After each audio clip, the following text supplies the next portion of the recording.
You ever wonder how kimchi is made and you feel that it's so intimidating to make? Well, it's not.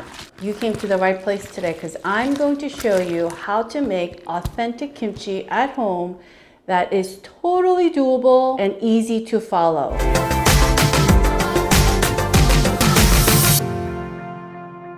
Today, I'm going to teach you how to make pechu kimchi. That is your Napa cabbage kimchi. And today's recipe is so that you can start with just one head of pechu. So it's a very simplified recipe. Now, this video will also include 1, tips on how to shop for your Napa cabbage when you go shopping. 2, I'm going to share with you the very must-have basic ingredients that you need to make delicious, authentic, yes, authentic pechu kimchi. 3, I'm going to teach you how to upgrade your kimchi with additional ingredients. Don't we all love upgrades, especially when it doesn't cost much and it's easy? 4, I'm going to teach you how to properly store and ferment your kimchi, because storing and fermenting your kimchi properly is the second half of making sure that your kimchi tastes delicious. 5, I'm going to debunk so many of those misinformed kimchi recipes out there, and boy oh boy, there's a lot. If you're interested in gaining kimchi making confidence, you came to the right place. So I'm going to be with you every step of the way to make sure that you could walk away and say, oh, I got this. I know how kimchi is made, and in addition to that, I could make delicious kimchi. Are we ready?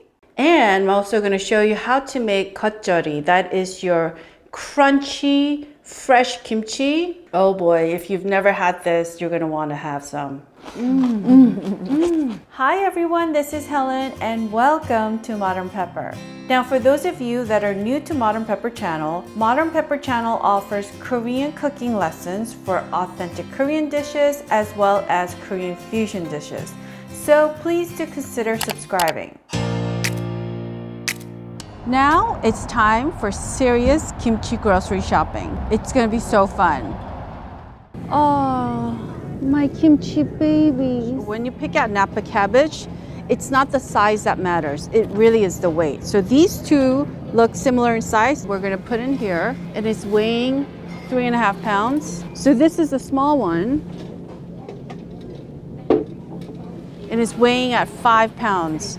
Versus the bigger one that weighed a little over 3 pounds. And when it comes to picking Korean radish called mu, you want to go with the one that's wider and thicker as opposed to these like skinny guys.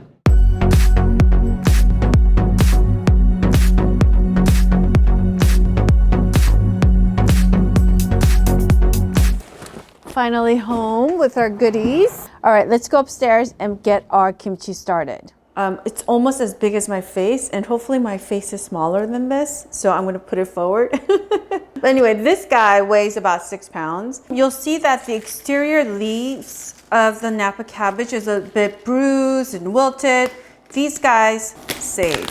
And you could turn these wilted leaves into crunchy and juicy pan-fried leaves. So make sure to subscribe, because this is next week's recipe. This is the fun part when you get to cut this.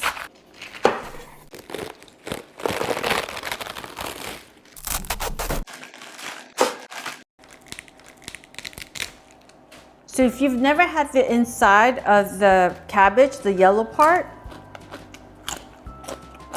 it's extra crunchy, so sweet. So this we save towards the end as a reward treat for this fresh kimchi called Geotjeori. So good. This is where we took off the yellow part. So we want to take that off and then make it this smooth.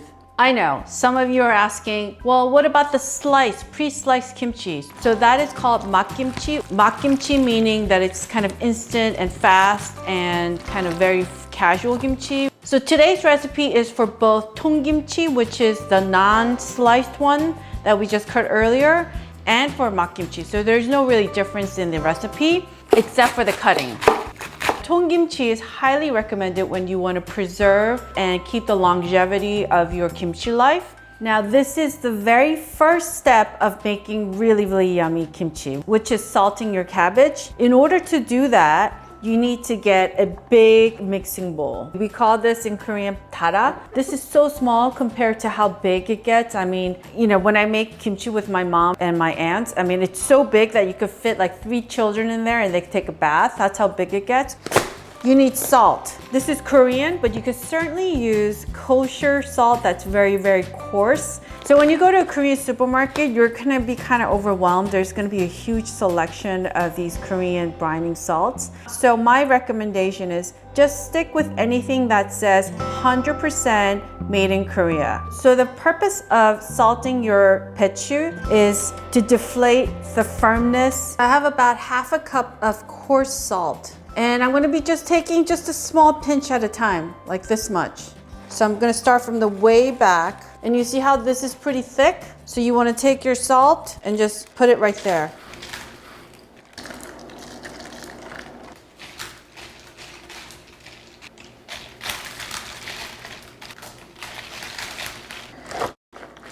Now, letting these guys sit like this for about anywhere between 3 to 4 hours would be the fastest way to kind of deflate the firmness of our cabbage leaves.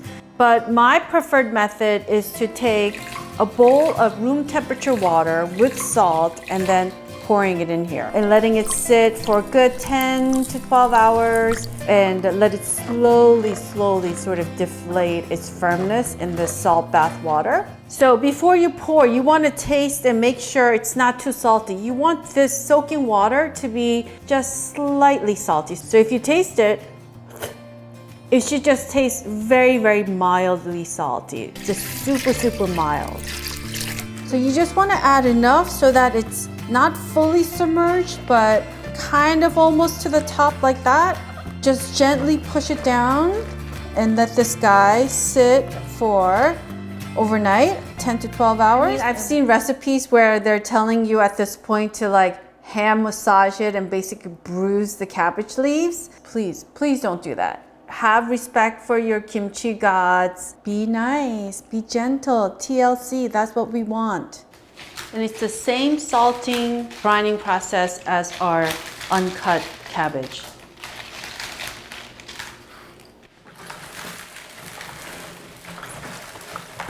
Morning, everyone. Look at all the water. There wasn't this much water yesterday when we poured it, but look, overnight, there's just more water that drained from the cabbage naturally and slowly. So this is really the best method that I recommend. So the cabbage to my left is ready. The cabbage to my right is about halfway there. So how you know is, you pick it up and it's just very, very bendy and flexible. Move a couple leaves from the top and find a piece that's kind of thick. You want it so that you could bend it and roll it back and forth like this. It's still firm, and that's the key. You want it to be still firm, but be able to roll it back and like that. And that means it's ready. This side is halfway there. So I want to show you with this piece, it's still hard. It's still firm. You see, if you touch it, it won't bounce back and it's hard.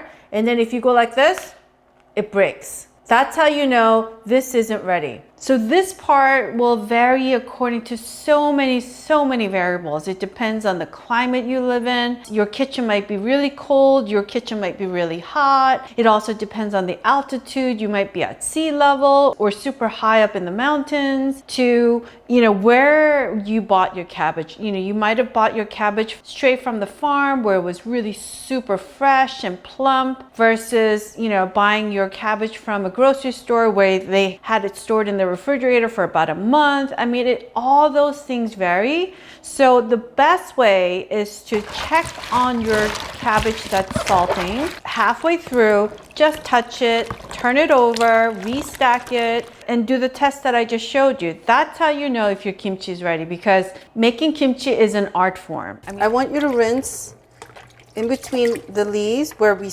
added the salt. Just run your fingers through it. Be gentle. And then under running water, wash in between the leaves again.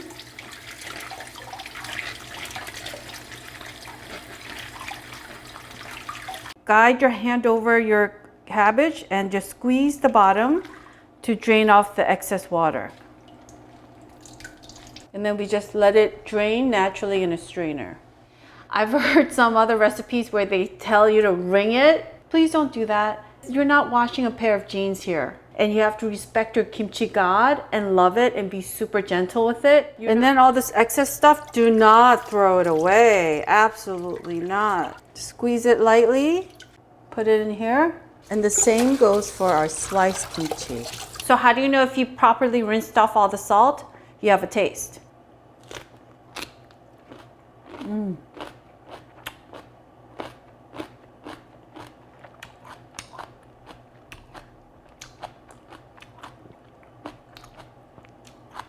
So yummy. I'm about to choke on my kimchi cabbage. So good. It's juicy, crunchy, watery, and then the salt just enhances the flavors of everything, and it makes the cabbage juice taste sweeter. So good. So at this point, if it tastes salty, go back and rinse it again. If this comes out well, that means your kimchi is gonna taste really yummy. Now we're gonna make our kimchi paste. Here's another must-have ingredient when you make kimchi. You have to make this starch gravy. It's called pul in Korean, and pul basically translates to glue. And without adding the starch gravy to your kimchi paste, you really cannot officially call it kimchi. It's like trying to make bread without yeast. So this is a must. So you could use potato, and potatoes are usually used for summer kimchi. And you could also use sweet rice flour, chapsal garu, and you could also use white flour. And today we'll be using white flour. To 1 cup of water, we're gonna add a 1/4 cup of white flour and mix. So our 1 cup water is boiling really nice. We're gonna lower our heat to medium-low. Take the lid off. We're gonna start pouring our liquid in here and just continue whisking for about 1 minute to 2 minutes or until it thickens. You see, it's smooth and no lumps. And the consistency we're looking for is this, gravy consistency. Run your finger through it and you should have a clean line like that. Pour it into a large bowl and let it cool down. So the must-have vegetables are 3 to 4 scallion stalks.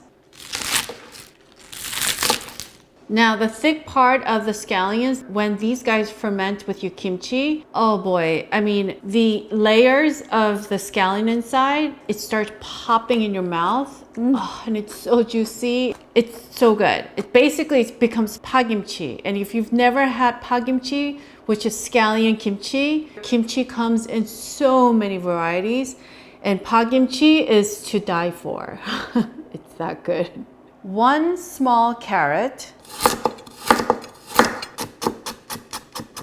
1/4 of a medium-sized onion, 1/4 slice of Korean pear. If you don't have Korean pear, you could certainly use boss pear. 6 to 8 cloves of garlic.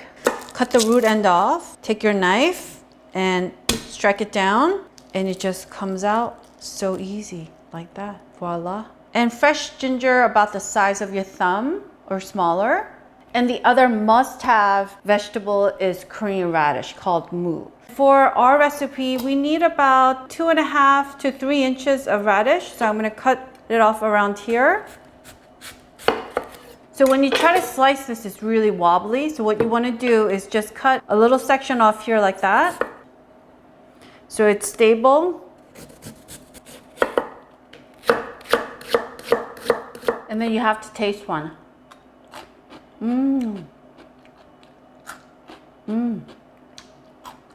It's sweet. It's so naturally sweet.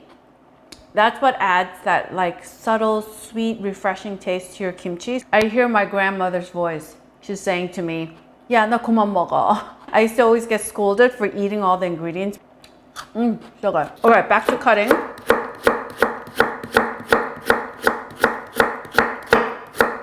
Now, how thin to cut it? You want to cut it so that it's slightly bigger than a spaghetti noodle so that it stands upright. And now let's talk about upgrade vegetables. These are garlic chives. In the States, they're also known as Chinese chives. In Korean, these are called buchu. And you need about, anywhere from 4 to 6 of these stalks. The other upgrade is 열무, and what this does to the kimchi will add another layer of really, really refreshing taste. So if you happen to live near a Korean supermarket, they always have this. So grab a few of these. Now onto our other star ingredient is gochugaru. So that's Korean red pepper flakes.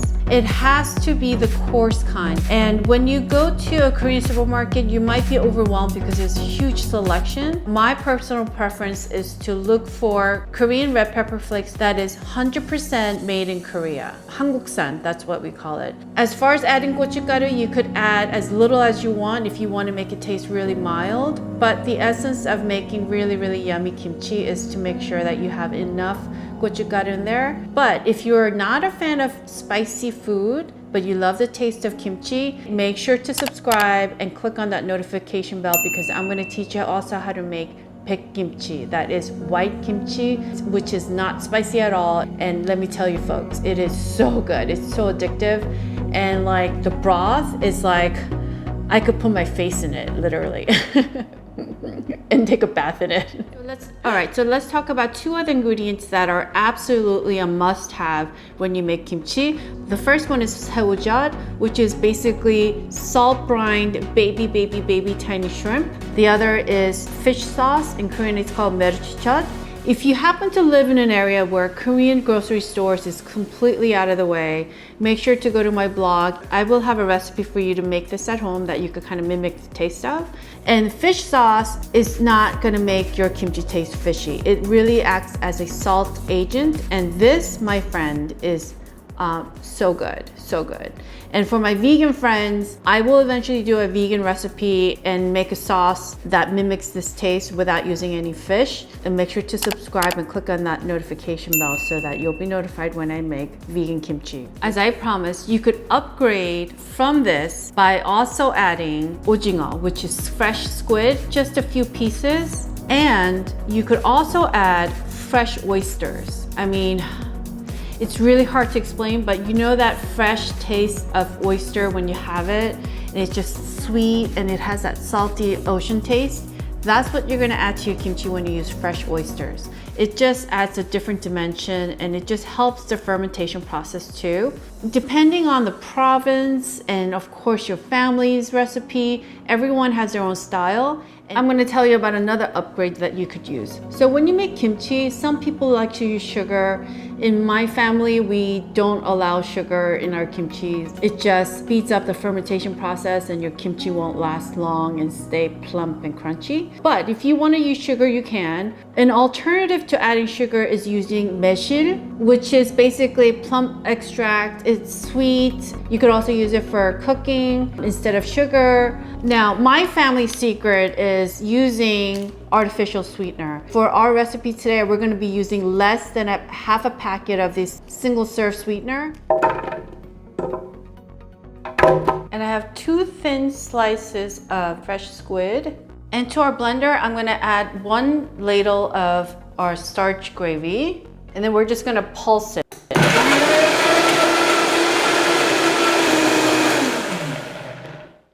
Here we go, we're making our kimchi paste.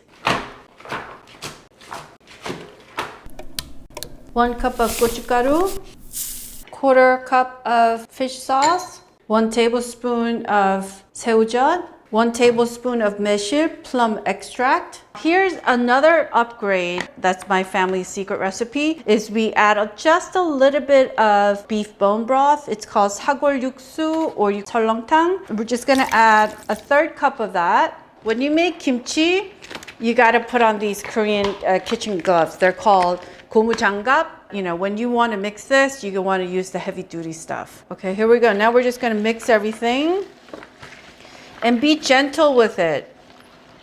You know, kind of like take it and then rub it, take it in and rub it.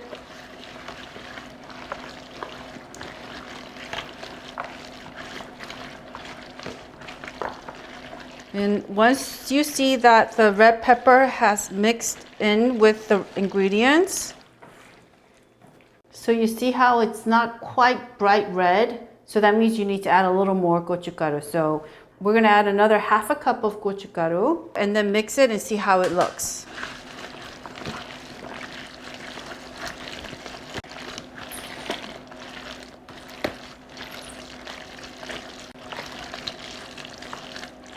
Okay, now I want you to see. It looks pretty red now. You want this bright red color to your mixture. If you want, you could add a little bit of artificial sweetener. I'm gonna add half of a single packet and mix it. And at this point, it shouldn't be sweet. Kimchi, folks, is not meant to be sweet.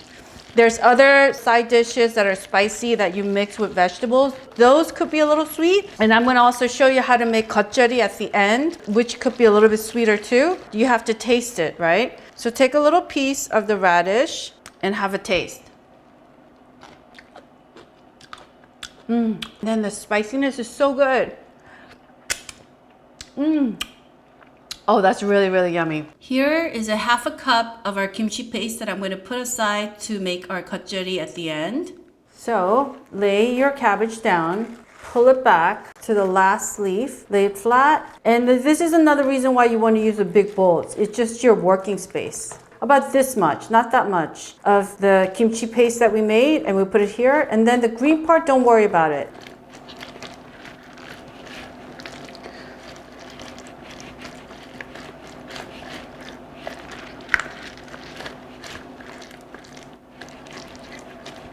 And this little piece we're going to take off and have a taste. So you want to take a little bit of your mixture and then you roll it up. So the fun part of making kimchi with your family or your loved ones is when you get to taste it. And then you go, ah, again, ah, and you literally feed the person. You have to say that, ah. But no one's here, so I'll just have to feed myself. Oh boy.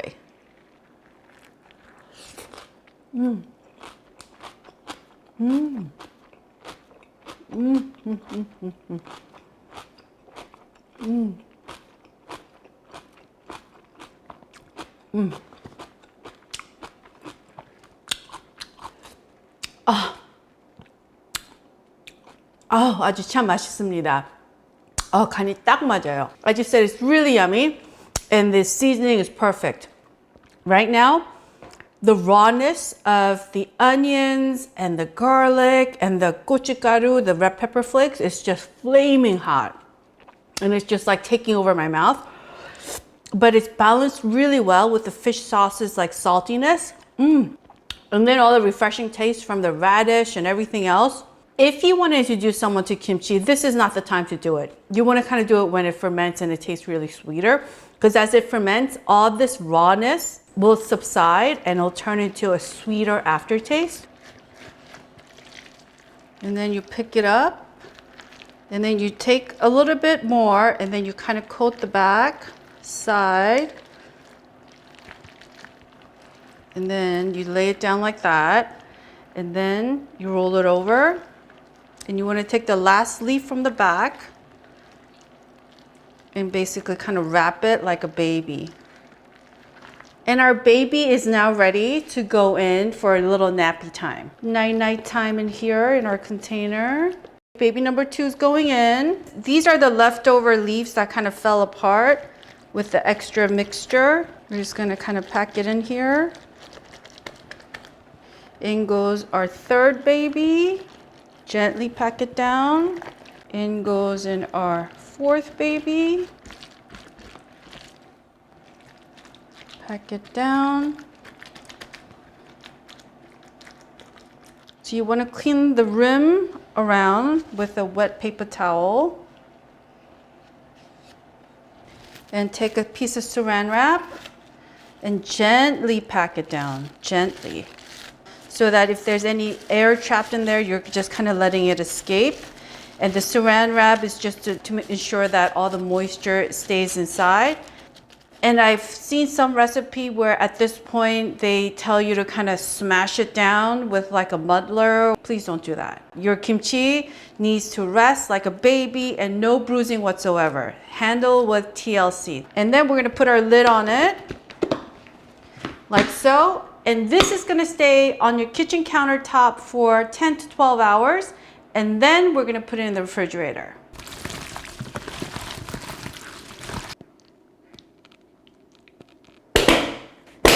Storing kimchi is like storing your favorite bottle of red wine.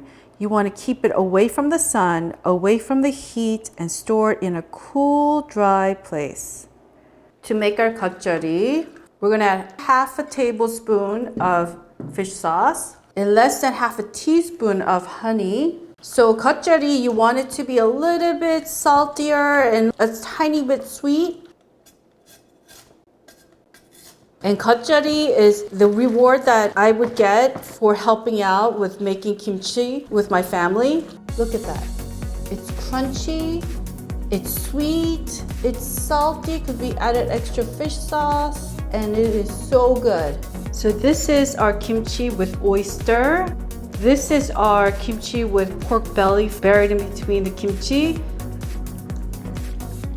And let this ferment together for 2 weeks. And we're gonna make kimchi stew that's gonna be out of this world. This, my friend, you do not wanna miss. You need to click and subscribe and hit that notification bell because you need to watch how I make this. This is so good. This guy, you wanna make sure you put in the refrigerator right away. And the rest of the kimchi goes in after 12 hours of relaxing on your kitchen counter. This one's been in the refrigerator for 3 days. All the juices from the cabbage is kind of coming out. You could see that the fermentation process has started. And 2 weeks later, you will get this bright red kimchi juice. And this one, I made it 6 weeks ago. 6 weeks later, it's still plump. That's a sign that you've made your kimchi so that it's fermenting slowly. And that's how you know if the kimchi is made well. You take a piece.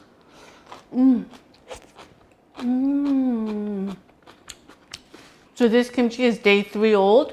I love it when it's very new like this. And also I love it when it's like week 2 or week 3, because every week the kimchi will taste significantly different. And now it's time to taste the 6-week-old kimchi.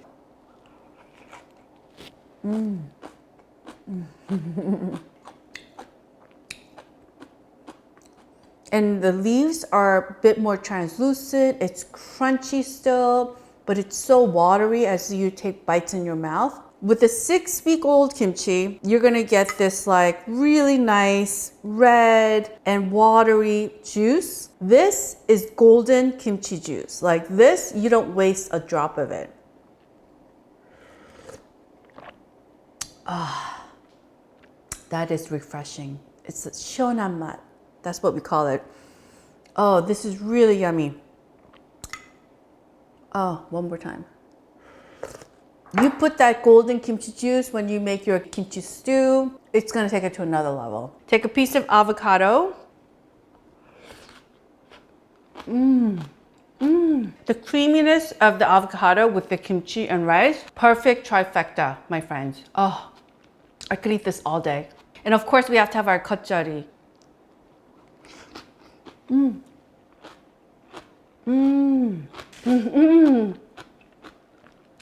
I just got the oyster. 진짜 맛있어요. I just said it's so good.